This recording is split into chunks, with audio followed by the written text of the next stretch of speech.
Okay, so I think we can start. Um, First, I would like to thank for the invitation to give this talk at the conference. I hope that you all have been enjoying the conference so far, despite the online format. I think we are probably all learning to enjoy online conference nowadays. I think that there are some negative sides to having this online event, but there are also positives to it. All right, so the talk that I'm going to give today is the whole is greater than the sum of the parts on the value of machine learning ensemble methods. As you all know, the world has been producing vast amounts of data, right? We have lots of data coming from lots of different domains. We have health or medical data, we have financial data, fraud data, video surveillance data, software usage data, speech data, and so on. Right? There are really vast amounts of data coming from lots of different domains, right?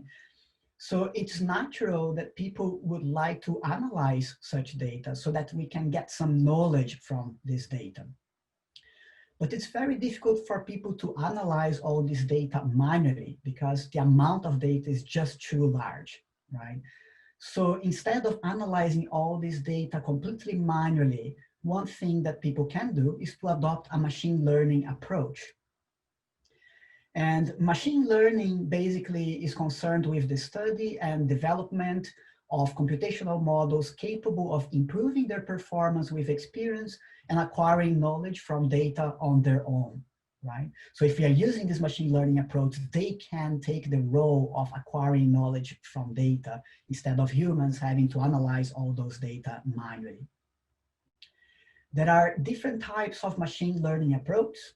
In this talk, I'm going to focus on supervised learning. These are basically machine learning algorithms that can be used to perform tasks such as classification tasks or regression tasks.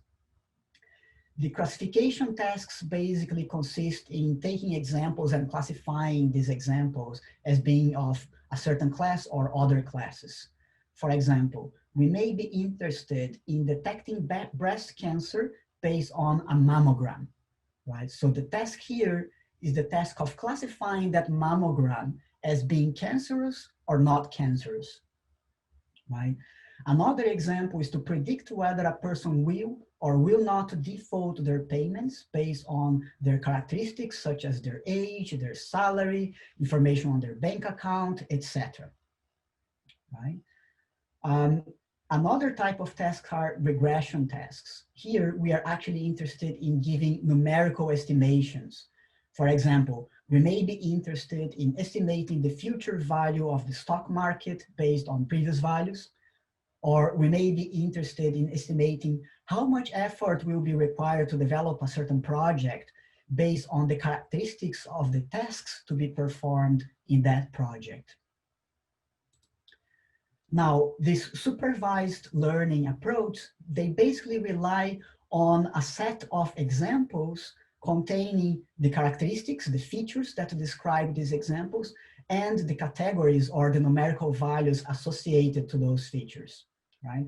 So in the case of the prediction on whether someone is likely to default their payments, we could potentially have lots of examples of different people with information on their age, their salary, their bank account, and so on, and some information here telling us whether those persons have defaulted their payments over the past, I don't know, 12 months or so, or not, right?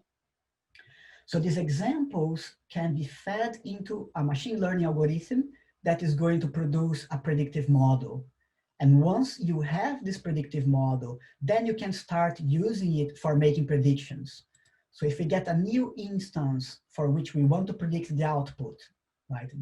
For instance, if we have a new person and we want to predict that whether this person is likely to default their payments or not, we can feed information about this new person to the predictive model, and then the predictive model is going to provide a prediction on whether that person is likely to default their payments or not, based on the knowledge that that model acquired from those examples.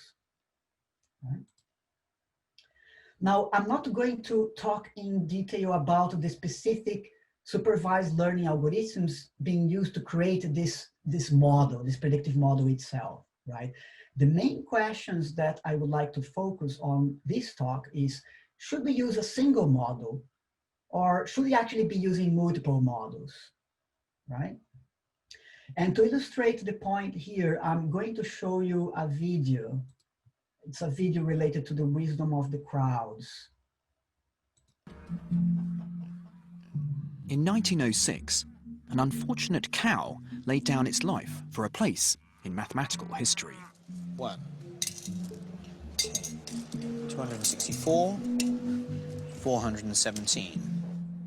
The cow was the subject of a guess the weight competition at a village fair. The lucky person who came closest would win the slaughtered animal's meat. 1020.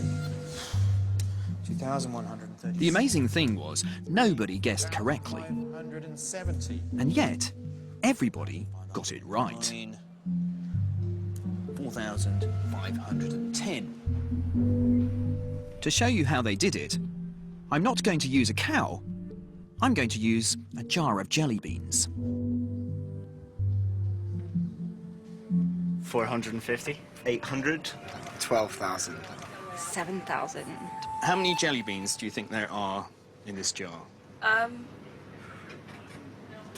80,000. 80,000.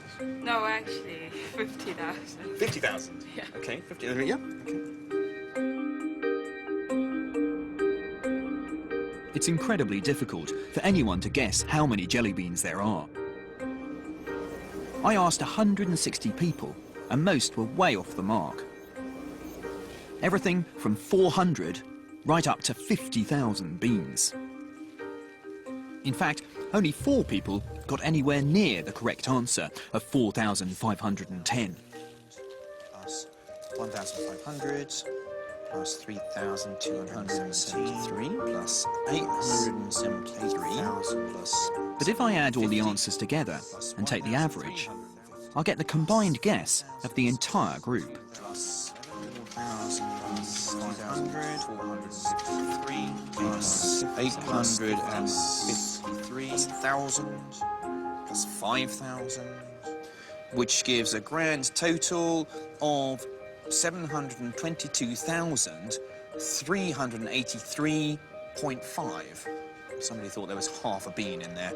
Now, there are 160 guesses made, so let's see how close they are collectively.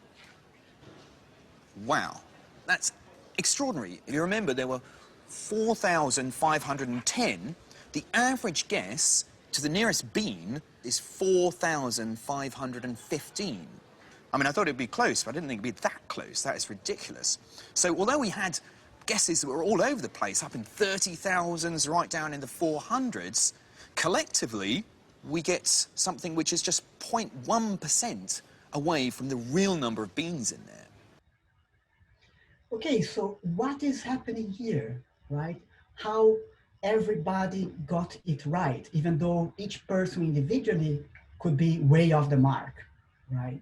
So the idea here is that some people were really overestimating the number of jelly beans, whereas some people were really underestimating the number of jelly beans. So those overestimations, they basically compensated the underestimations, such that when we take the average of the estimations given by the different people, this average is actually quite close to the actual value, right? And we can actually adopt a similar idea in the context of machine learning and predictive models, right? We could potentially, instead of using a single predictive model, we could use a number of different predictive models combined into an ensemble. And when we need to give a prediction for a new instance, we can feed this new instance to our base models, and then each one of these base models can provide us with a prediction, right? We could potentially assign weights to these different base models, and these weights could basically represent how much each one of these models is going to contribute towards the ensemble overall prediction. For now, we can basically just assume that these weights are going to be exactly the same for all the base models. So every base model here is going to contribute equally to the ensemble prediction, right? But later on in the talk, I'm going to give an example of a case where it's worth to actually give different weights to the different models, right?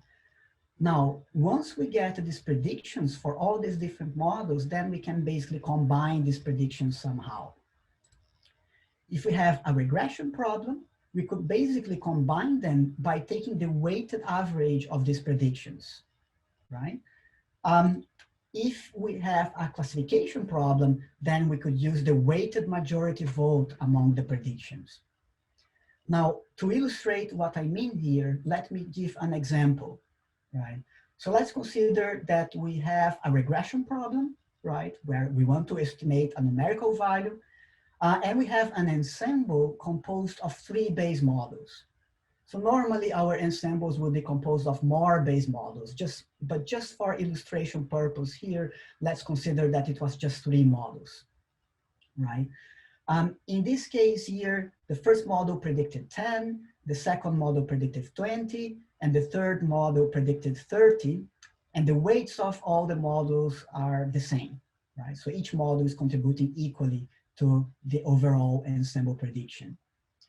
So the overall ensemble prediction is the weighted average of these predictions, but because these weights are the same, this boils down to the simple average of these predictions. So what would be the ensemble prediction? Well, the ensemble prediction would be the average of 10, 20, and 30, which is 20, okay? If we had a classification problem, then we would be taking the weighted majority vote among the predictions. And because in this case, we are saying that each base model has the same weight, this boils down to the majority vote among the predictions. In this case here, these 2 models predicted no, and 1 model predicted yes. So the majority here is no, and this is the majority vote, right? So 2 models voted for no, and only 1 model voted for yes. So the overall ensemble will say that the prediction is no. The person, for example, will not default their payments, right? So the intuition, as I mentioned earlier, for regression problems is that we have here a value that is the actual value, right? Some people, or some base models in this case, are going to underestimate this value, whereas some other models are going to overestimate this value. So overall, if we take the average of all these estimations, we may be much closer here to the actual value. But what is the intuition for classification problems? In this case, we don't really have over or underestimations, right? We just have predictions that may be correct or wrong, classifications that may be correct or wrong, right? But the idea is still somewhat similar. The idea here is that the correct predictions given by some models compensate for the incorrect predictions given by the other models. So let's have a look at an example of that here, right? So let's say that we have 6 examples that we want to predict whether they are examples of the white class or the blue class, right? So these first 3 examples here belong to the white class, and these other 3 examples here belong to the blue class. Then let's say that we have 3 base models, right? 3 different base models here. These models have 67% accuracy. So that basically means that 67% of the time, they are going to give correct predictions, right? That also means that sometimes they are going to make some mistakes, okay? So in the case of this first predictive model here, it predicted white, white, blue, and this blue was a misclassification. It was supposed to be white, right? And then it predicted white. This was supposed to be blue. So again, it's a misclassification, and then blue and blue again, which are correct classifications, right? And similarly, the other models are giving different predictions here and making some mistakes. Now let's have a look at what the combined answer of all these models would be if we were to use an ensemble of these models, right? In this first case here of this first example, we have 2 base models saying that the class is white and 1 saying that the class is blue. So the majority is white. That means that the ensemble predicts white, right? In this other case here, again, we have two models saying that is white and one saying that is blue. The majority is white, so the ensemble is going to predict white. And similarly here, we have two models predicting blue, one predicting white. Now the majority is blue, so the ensemble is going to predict blue, and so on. Now, if we check here the percentage of examples that were correctly classified by the ensemble, this was 83%. This is better than the individual models, which had an accuracy of 67% each, right? So we can see here how we can improve the predictions by combining these base models together. Now, if all these base models were giving exactly the same predictions as in this right-hand side here, right? Then the whole ensemble would also give exactly the same predictions. And so the accuracy of the ensemble would not really improve on the accuracy of the individual models, right? So ensembles need certain conditions there for them to perform well. In particular, we need each one of the base models of the ensembles to be accurate, right? So each one of these base models should not make too many mistakes. Otherwise, the whole ensemble would also make too many mistakes. But these base models also need to be diverse in the sense that they must be making different mistakes from each other. If all of them were to make exactly the same mistakes, then the ensemble would also make exactly the same mistakes as the base models, and we would not really be improving the predictions, right? So the interesting thing is that if we take into account the accuracy and diversity are two very important components for ensembles to perform well, we can view different machine learning algorithms, different ensemble machine learning algorithms as different approaches to generate accurate and diverse base models. Let me give you here an example of ensemble approach. So this is one of the early ensemble approaches called bagging or bootstrap aggregating, right? The idea here is that we have a set of examples that can be used as training data to train those predictive models, right, for us. And instead of using this whole training data to create a predictive model, we are going to draw a sample from it, right? So this sample will contain a lot of the examples that were here, but it will not contain all of them, right? And so this base model is created on this sample. Similarly, if we want to create another base model for our ensemble, we do the same thing, but we draw a different sample to create this other base model. And so on. Whenever we need to create a new base model for our ensemble, we will draw a different sample of this training data. Okay, so these samples are going to be different from each other. They may have some intersection, they may have some common examples among them, but they are not going to be exactly the same samples, right? So that basically means that these base models here are likely to make different mistakes because they were not really trained exactly on the same data, right? But at the same time, each one of these base models was trying to be as accurate as possible when it was trained on that sample. So we hope here that each one of these base models is also going to be fairly accurate on the task that we are trying to solve. Okay, so this is one example of ensemble algorithm. There are many different studies using ensembles for classification and regression problems. And I'm going to give you here an example of a study that I've been involved with a while ago. And in this study, we were basically checking whether ensembles could lead to improved predictive performance over single models on the problem of software effort estimation. So this is basically the problem where we want to predict the effort, for example, in person hours, required to develop a software project based on certain features describing the software project, right? And we compared here 3 different single learning approaches. against several different ensembles here. So basically 3 different ensemble approaches using different types of base models, right?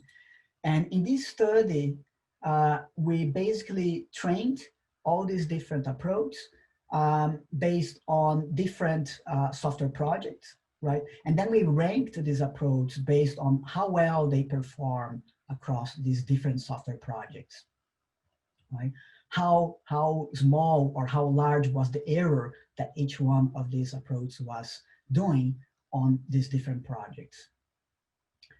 And then we ranked these different approaches based on how large their error was, right? And we can see here that the top ranked approach, the one that achieved the lowest errors across these 13 software projects, was bagging ensembles using regression trees as the base models, right? When we compared the ranking of this approach against the ranking of the best single model approach, which was a regression tree, these rankings were significantly different from each other. So if you're familiar with statistical tests, this was the p-value of a statistical test that we used to compare the ranking of this approach against the ranking of this approach. So they have significantly different ranks, right? This other ensemble approach, bagging using multi-layer perceptrons and bagging using radial basis function networks, they were not really significantly different from this single model approach here, right? So what you can see here is something that you observe in this study, but you may also observe in other studies from other domains, which is ensembles are not always better than single models that are very well suited to a certain task, right? But frequently you'll find that they will provide a competitive advantage in terms of predictive performance, right? So if you are thinking about adopting machine learning for a certain problem that you're interested in, it's worth having a look at ensembles in addition to single learners, because if your main goal is to create predictive models that perform as best as possible, then it may be useful for you to investigate whether ensembles could improve the predictive performance of single models for this problem. Right, so over the past slides here, I was basically talking about standard machine learning problems where you have a predefined training set that you can use to create your predictive model, right? But in reality, there are also several problems where you don't really have a fixed data set. You actually have a data stream.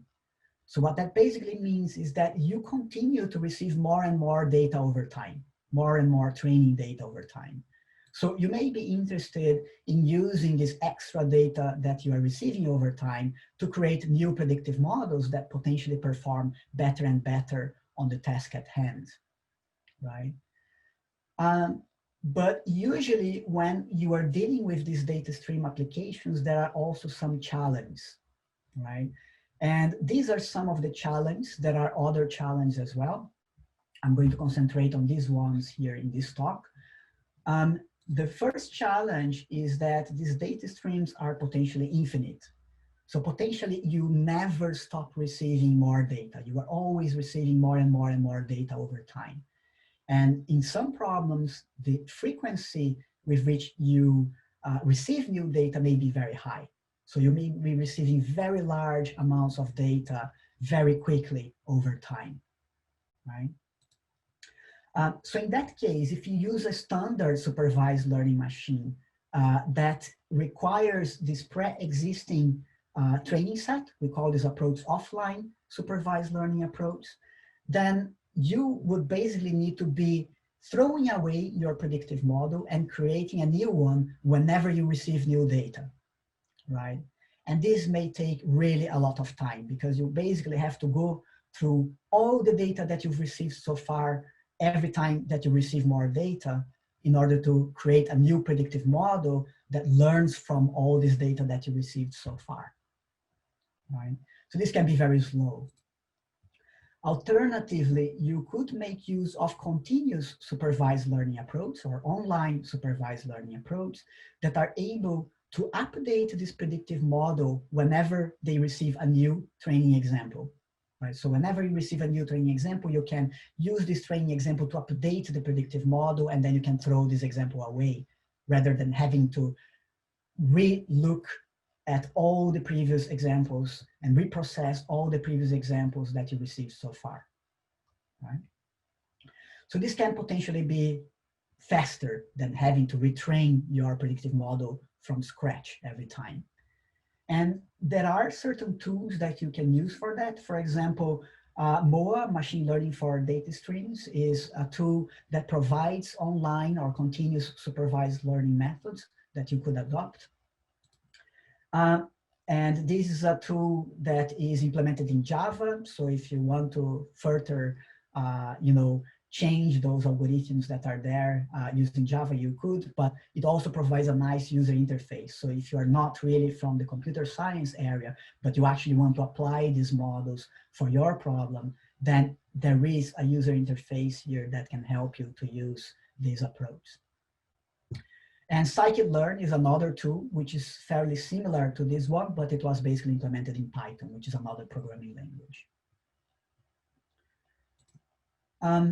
Another challenge is that when you are receiving this data over time, these data are arriving in a specific order. And this order may matter, right? And it may matter because your problem may be suffering change over time, right? Your problem may face certain situations, may be embedded into an environment that is suffering from change, and these changes or non-stationarities may be affecting your problem over time, okay? And if this change is affecting your problem over time, that basically means that the models that you are creating over time, they may become obsolete, right? So these chains, they are basically called concept drifts. They are chains in the joint probability distribution of the problem. This joint probability distribution is basically is a function that tells us how likely it is for us to be observing different values for our input features associated with different values for our output features, the quantity or the class that you are trying to predict, right? And this joint probability distribution, it can be divided into two terms here. It has two components. One of them is this component here. This is the probability of observing certain values for the input features given a certain fixed class or a certain fixed numerical value for the output, right? In other words, this basically represents the relationship between the input features and the outputs that you are trying to predict, right? Let me give you an example to illustrate this further, right? So let's get back to the case of predicting whether a person is likely to default their payments or not, right? In this case, certain people may be very good payers, right? They may never default their payments, but then maybe there is certain economic crisis going through the country that that person lives at, right? What may happen here is that this person who was able to pay their bills in the past stops being able to pay their bills because of this crisis, and they start to default some payments, right? So if you don't adapt this model that you created based on the previous situation to the new situation, this model is going to basically be misclassifying examples of people, right? This model may be predicting that certain people would be able to pay their bills, when in fact now they cannot really pay their bills anymore because of the crisis, right? The other component of this joint probability distribution is this one here, which basically tells us what is the proportion of examples that we expect to receive from each one of the classes, right?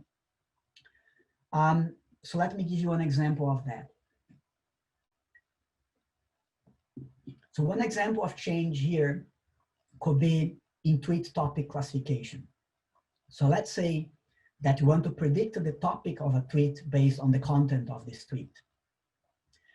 So the class that we are interested in here is the topic of the tweet, right? And a certain topic may become more or less popular over time, right? So it may be that in the past, for example, everyone was talking about the US presidential elections and the competition there between Trump and Hillary Clinton, right? But now those elections are not really a popular topic anymore. And instead, everyone is basically talking about COVID-19.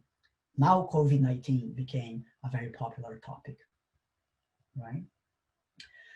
So this change can affect the quality of our predictive models to a certain task. And the problem is that we don't really have access to that joint probability distribution of the problem. This is something that our machine learning algorithms are trying to learn, they are trying to model, but they don't really have access to the true one, right? So it may be quite difficult for the machine learning algorithm to realize that there is a change going on with the problem, a change that is affecting this probability distribution and affecting the quality of our model, right?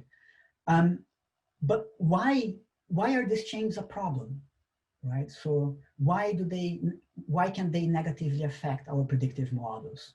To give an illustrative example of that, I would like to show a video. I couldn't embed this video in the slides for some reason, but let me play it separately here.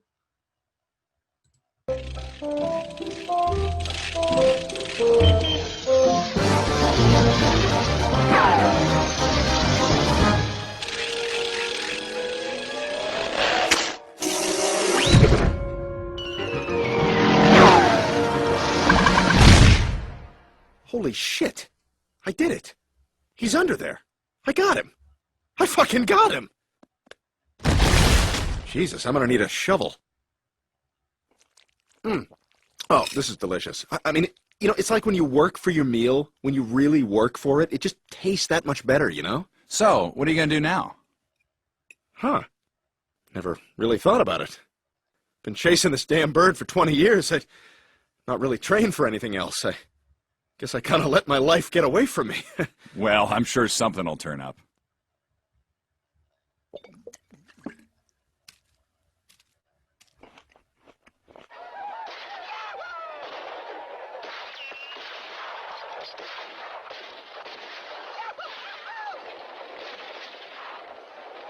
Okay, that's a pastrami on rye, pasta salad, 2 Diet Cokes. No. It was 1 Coke and 1 Diet Coke. Oh, God, I'm sorry. Well, we've been waiting an hour. I know, I'm sorry. What the hell kind of place is I'm it? sorry! God damn it, I'm sorry! All right? I'm just having some fucking identity issues right now, and I can't think straight, and I just get off my back, because you don't know what it's like! Wiley, you're fired. Okay, so what is happening here, right? Well, the coyote basically trained to catch the runner, and this is all that the coyote was trained for his whole life, right? Once he caught the runner, then, well, there was a change happening to his life situation, right? And he was just trained to catch the runner. He was not really trained for anything else, right? So he struggled to adapt to this new situation after this change of catching the coyote, right? So why are strategies to adapt to this change necessary? Well, the idea here with machine learning is actually pretty similar to that situation that we've seen in this video. A model is trained with new examples over time, right? But when a change happens, this model will have been trained on many examples describing the situation before the change, okay? So it may take many examples of this new situation to arrive so that we can compensate for the old examples that were learned, right? For us to be able to overcome the fact that the model that we created was very, very well tuned for that previous situation, right? And now we need to basically adapt it to the new situation. So this adaptation, if we don't adopt any strategy to speed up the adaptation can be very slow, right? And I illustrate that further with this plot here, right, of the error of a predictive model over time. So we could expect here that this error is reducing over time as we update this model with new examples that we are receiving over time. And then at a certain point, there may be a change affecting our problem, right? So in this case here, this error is going to increase. And if we don't adopt any special strategy to deal with this change, it's going to take a long time for this error to decrease, right? But if instead we adopt certain strategies to deal with this change, then this error may increase when a change happens, but it may not increase that much, right? And also, we may be able to adapt the model over time to this new situation much more quickly, such that this error is going to reduce much more quickly. Okay. What strategies could we adopt? Well, there are many different strategies, but many of these strategies are based on two core principles. One of them is that we can monitor the error that we are getting over time. And as mentioned, if we are training our model with new examples over time, we would expect this error to basically reduce over time or stay constant over time, right? If instead we observe that the error started to increase, then that means that there may be a change, there may be one of these concept drifts, right, that is causing this model to become inadequate, right? How can we detect that? Well, there are, again, lots of different approaches that can be used to detect this increase in the error or a change. One way is for us to basically monitor this error over time based on a certain equation. I'm not going to get into details on this equation here, but this is just the average error being updated over time, right? And then if this error increases, then if this increase is significant, for instance, if the new error average is outside the confidence interval formed by the minimum error average so far, then we could say that there is a concept drift, there is a change, and we need to update our models to this change, right? So this is the first principle there of detecting the change, right? And then the other principle is once we detect the change, we need to create a new predictive model that is able to learn this new situation, right? There are, again, other strategies, but this is one of the strategies that is used quite frequently. Right? You create this new predictive model to reflect the new situation.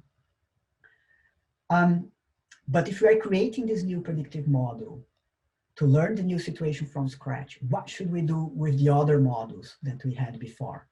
Should we throw the old model away or should we keep it, right? And the idea, again, here is that we could keep these models and we could keep them into an ensemble of models, right? Why? Because these past models, even though they may not be very good at the current situation because there's been a change, maybe the situation will change back to a situation that we've seen before, right? So if it happens that a previous state of the problem reoccurs, then it's going to be helpful for us to have kept those models somewhere, for example, into an ensemble, right? So the idea here is that when we detect a change, we could create a new predictive model and insert it into the ensemble, right? And now we can associate different weights for each one of the base models in this ensemble. And these weights could be, for instance, inversely proportional to the error that these models are making, right? So the larger the error that the model is making, the smaller the contribution that this model will have on the final overall ensemble prediction. Okay. Now, one issue here is that if we keep adding new models into our ensemble, then our ensemble will get very, very large, right? So we may wish to restrict the size of our ensemble so that it doesn't get too large, right? If it gets too large, we could run into memory problems in our computer, or it could be that this becomes very, very slow, right? So we want to restrict the size of our ensembles.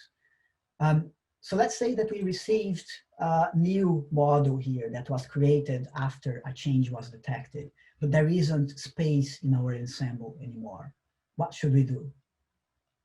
Well, we need to decide which one of these models in our ensemble we should remove from the ensemble so that we have space to add this one, right?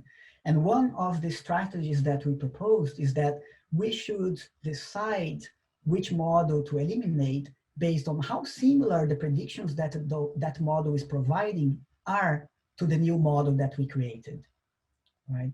If there is a certain model, let's say this model 4 here, that is providing predictions that are very, very similar to this one, it's actually making errors that are basically very similar to the mistakes that this model here is making. So they are not really diverse with respect to each other, and we could potentially replace this model here by this one, okay? There are different ways for us to measure the similarity or the diversity between different models. And one way is to use this equation here, which is basically the Q statistics. Again, I'm not going to go in detail on this equation, but I put this here because later on, if anyone would like to ask any question about it, I can go through it and explain it in more detail. Right. But the idea is that we are going to check which one of these models here is making similar mistakes to this one. And the one that is making the most similar mistakes is the one that we are going to delete from our ensemble to make room for this model here. Okay. And here is a quick summary of the results that we achieved with this strategy on many different data streams, right? We compare our strategy with other strategies from the literature. As we can see in these different columns, each one of these columns is a different comparison against a different approach. And the key here from this table is to see that these values here are basically telling us whether our approach won against the other approach, statistically speaking. And all the values in green here are the cases where the proposed approach won against the other approach on a certain data stream. So we can see lots of greens here, which means typically this approach performs quite well, right? So it's a nice strategy to adopt there for keeping the ensemble size limited. Another challenge when we are dealing with these data streams, with this data that keep arriving over time, right, is that there may be class evolution and there may be class imbalance, right? So class evolution basically happens when we start receiving examples from new classes that we've never seen before, or maybe some existing class may disappear and we may never see examples of these classes anymore, okay? So this plot here basically shows the probability of observing different tweet topics over time during a period of 3 years. And we can see here that these probabilities are basically changing over time, right? For instance, this green topic here, right? It's a topic that is not popular. The probability of observing examples of this topic is very low. And then it becomes very high. And then it becomes low again. And then for a while, we don't really see any new tweet with that topic, right? But later on, that topic becomes popular again and starts showing up again in the data stream, right? So we can see here a case where a class corresponding to a certain topic emerged, and then it disappeared, and then it reoccurred, right? And when that happens, that frequently comes associated to the fact that certain classes may be underrepresented during certain periods of time. So for example, this class green, right? It was really not popular at all during this period here, for example, right? Even during this period here, it was appearing in the data stream, but it was not really a popular class.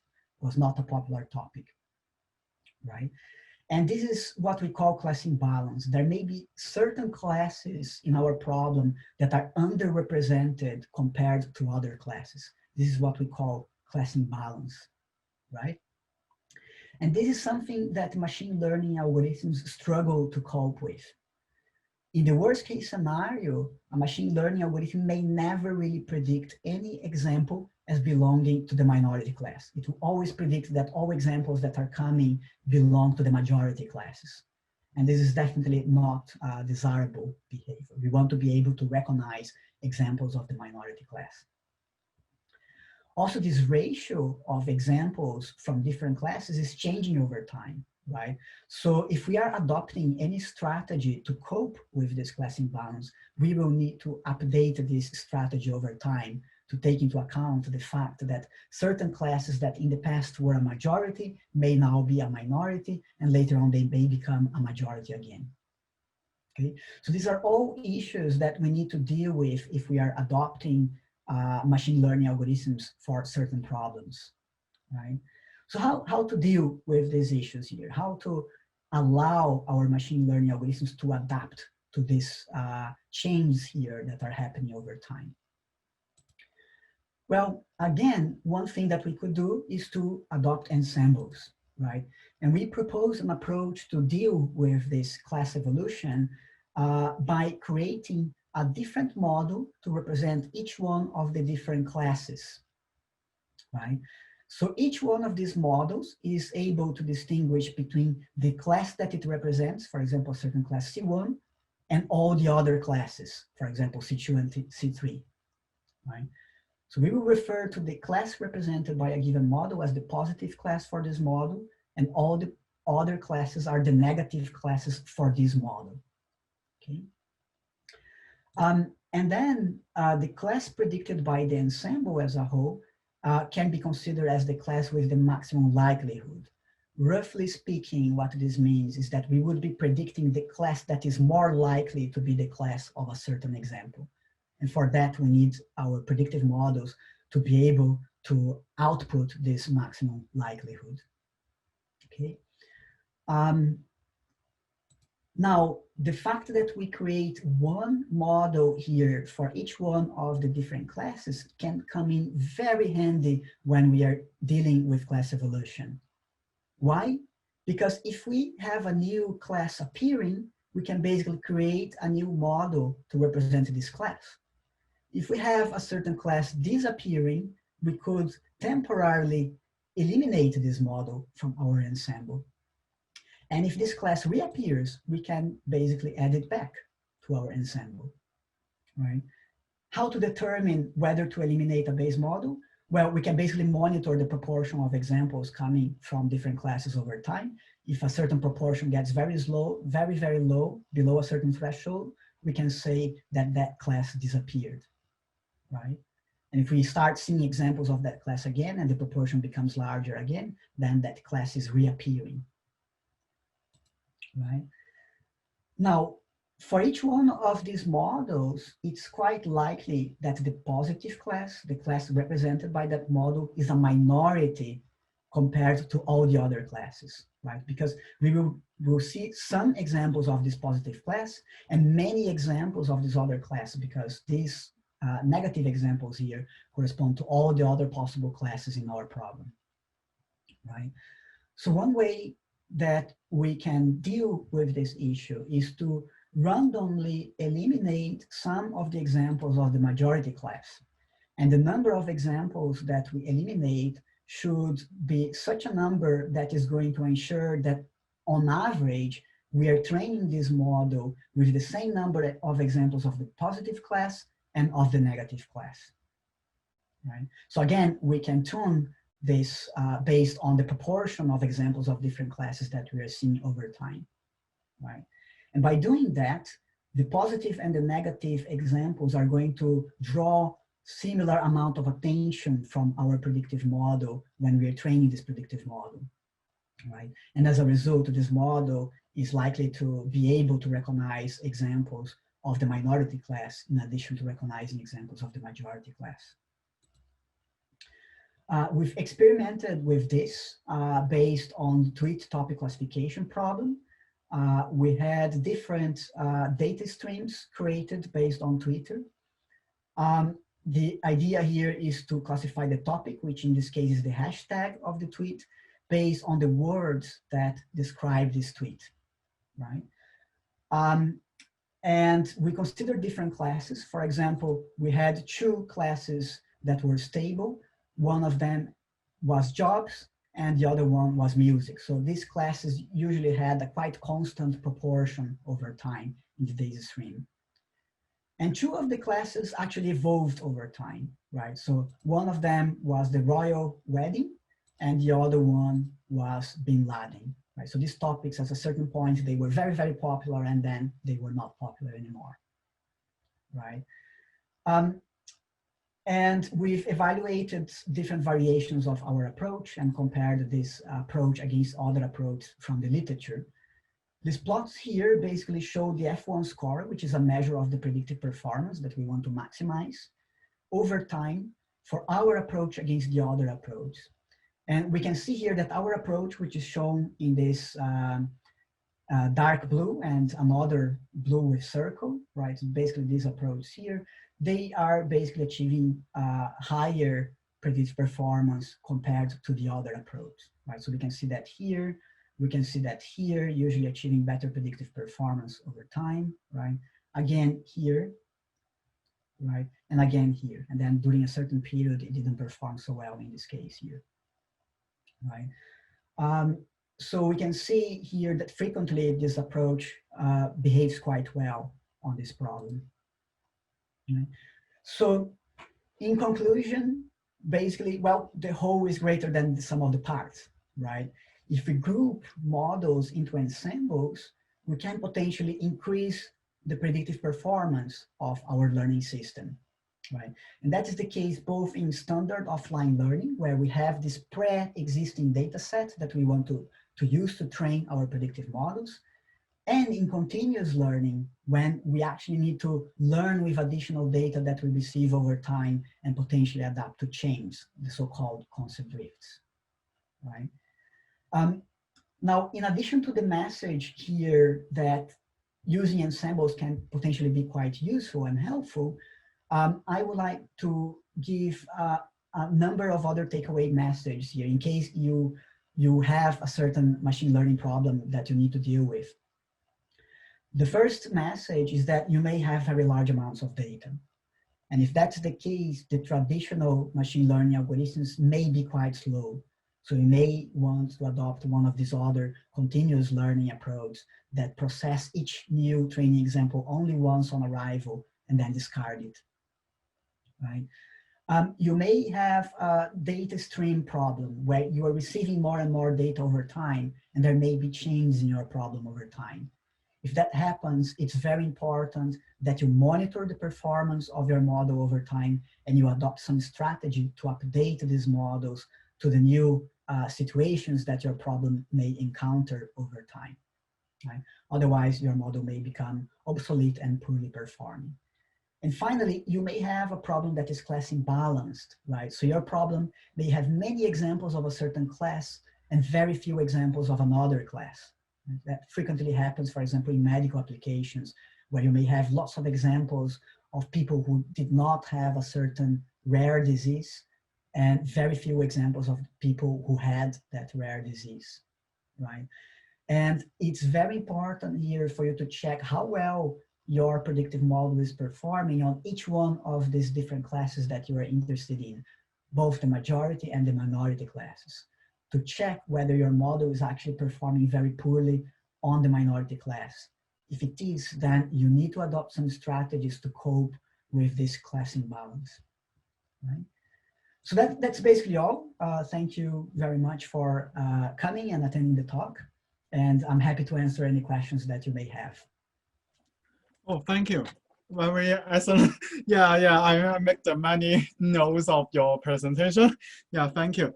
Let's see any question. Yeah, I unmute you. Now, can you unmute you? Yeah, I already unmute you.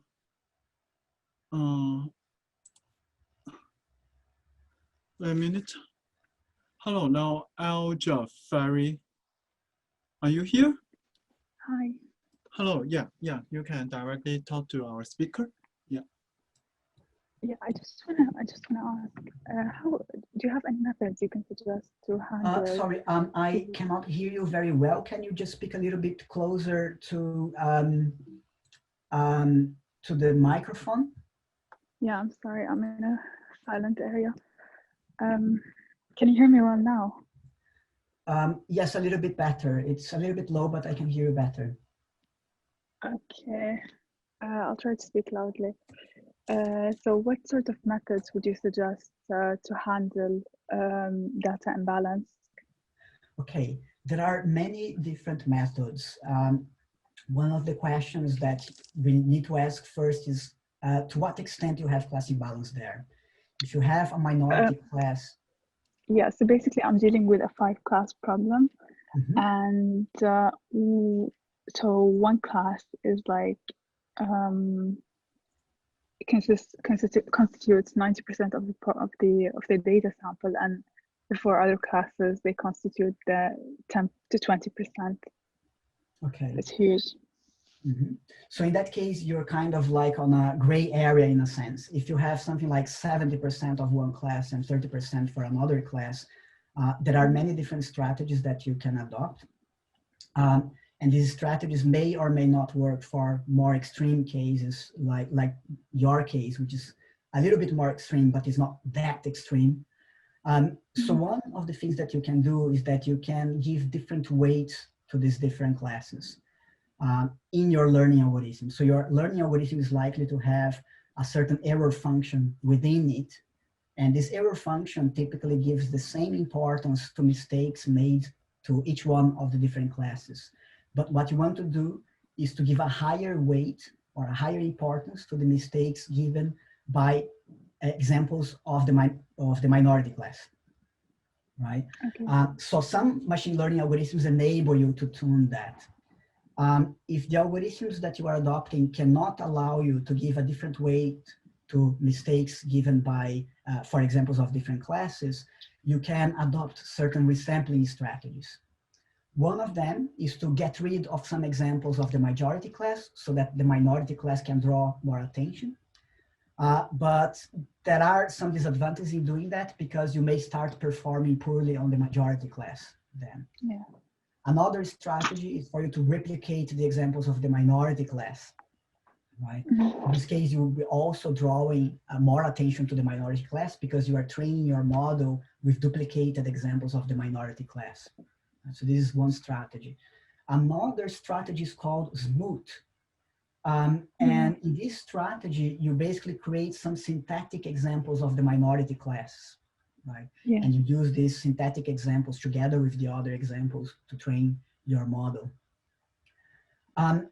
But sometimes the level of class imbalance is too extreme, and even adopting these strategies may not be enough. And then you get a little bit in a limbo there because it's still an area that is under investigation. There is still a lot of research going on what to do when you have very extreme levels of class imbalance. And potentially you could adopt one class learning, right? So this one class learning approach, they are approach that basically assume that you have examples from one class and you don't really have examples of the other classes. And so they try to create a model that recognize examples of the majority class, for example, or recognize just the examples of the minority class. And they try to distinguish between examples of this class and other classes, even though they haven't really seen examples of the other class for training. Right? So it's one class learning, basically approach that just use data from one of the classes for training. Yeah, I feel like that method only like applies on binary classification problems, not on like multi-class problems. Yeah, the one class classification. If you want to adopt those for multi-class, then you probably need to create different models there, such as this one versus all approach, ensemble approach that I mentioned in this presentation. So the idea is that you may be trying to create lots of different models that predict whether the example belongs to a certain class or to any of the other classes, right? Okay. And the prediction that is given more confidently is the one that you are going to give, right? So for that, you need machine learning approach that are able to output not only the predicted class, but also how confident this model is on that class. Right? So, or what is the probability of the class being that class instead of the other classes. Yeah, I see. Thank you so much.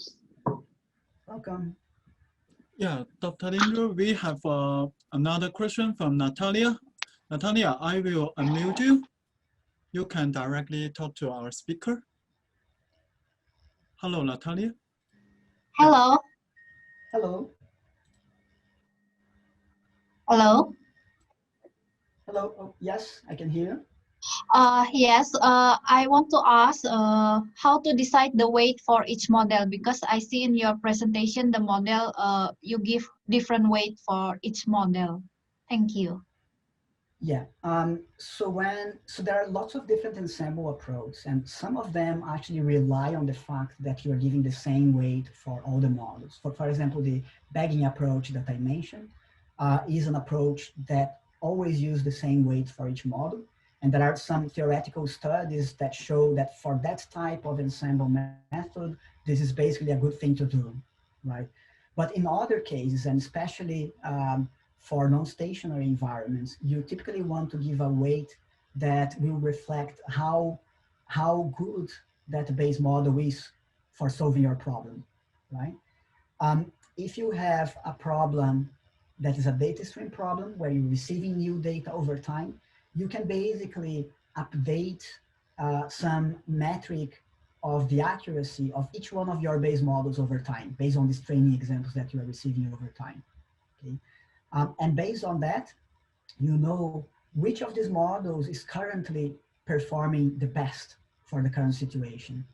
And then you can set the weights so that they are proportional to this accuracy. The more accurate models are going to have proportionally more weight in the predictions, in their contributions to the ensemble, right? For offline learning, some ensemble approaches do something similar, right? You may have a separate validation set, and this validation set is not your test set, right? It's a set that you had beforehand, and you could potentially use this validation set or the training set to know how well basically you believe that each one of your models does on the problem that you're trying to solve. And then you can set these weights based on how accurate this model is. There are other strategies as well. So there is one ensemble approach that is called boosting. And the idea of this approach is that you are going to create new models for your ensemble. And each new model that you create is actually going to try to classify correctly the examples that were misclassified by the previous models, right? And then again, you can set the weight of these new models based on how well do you believe that these models are likely to perform on the examples that were misclassified by the previous models. So basically, overall, there are many different strategies to set the weights, but more often than not, these weights are going to be related to the accuracy, or at least the estimated accuracy of each one of these models for the problem in hand. Okay, thank you very much. Welcome. Yeah, we still have one question from our co-host Lisa Jaber. Lisa, I now unmute you. Please directly talk to our speaker. Yes. Hi, Leonardo. Thank you very much. That was very interesting. I was wondering whether there is a minimum number or optimal number of models that you need to implement in your system or in a system to improve the accuracy of prediction. Okay, this is actually a difficult question because in practice, what people usually have to do is that they have to experiment with different numbers of models and check which one of them leads to better results. Yeah, so usually that is what happens. You frequently will get good results depending on the ensemble approach that you are using with 30 or maybe 100 examples. Usually 5 is going to be a small number. Or even 10, maybe a small number. And usually you don't really need more than 100. So maybe 200 will not really lead to much improvement. if you keep adding more and more models, you're likely to continue to be getting certain improvements in the performance, but these improvements may be very, very small, right? Depending on the ensemble learning algorithm that you're adopting.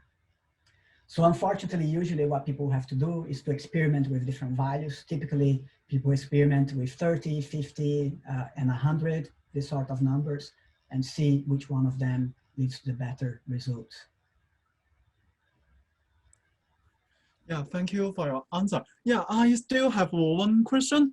It is a little bit similar to this.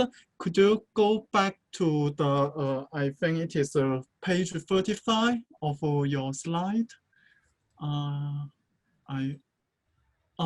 Maybe it is, let me, I think maybe it is 37.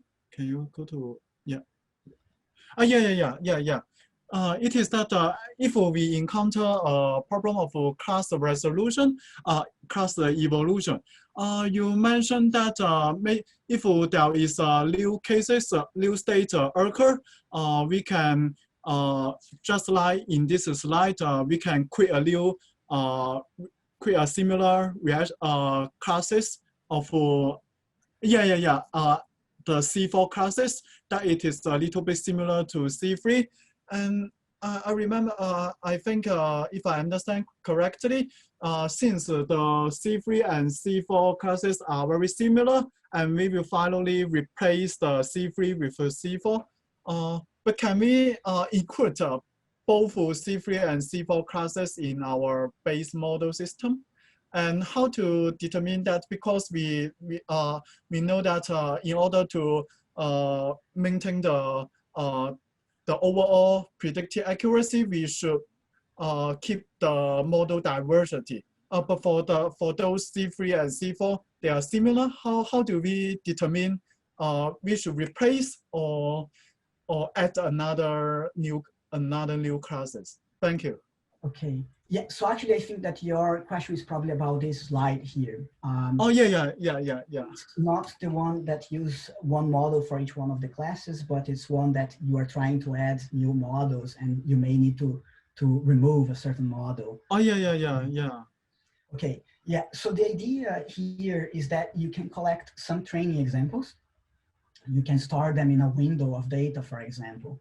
And when you create these new models, you can basically check what are the predictions given by this new model on this window of examples that you collected, right? And you can also ask all the existing models in your ensemble to also give predictions to the examples in this window, right? And by looking at their predictions and comparing their predictions, we can see that some models are basically giving very similar predictions to each other, and some models are giving different predictions. In the case of this work here, we basically used this equation to check how similar the predictions given by a certain model, I, for example, is to a certain model K.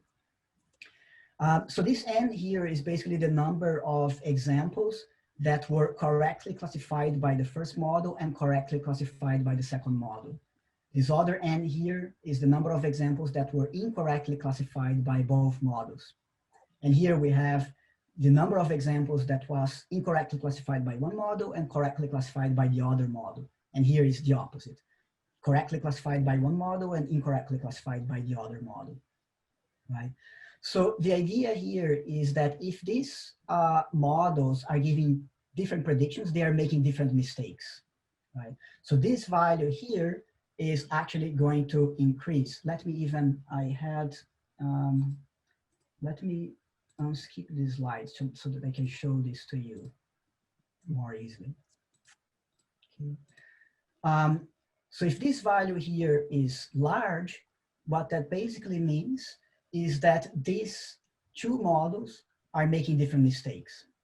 So if this value is large, that means that this whole value here is going to be small. Yeah.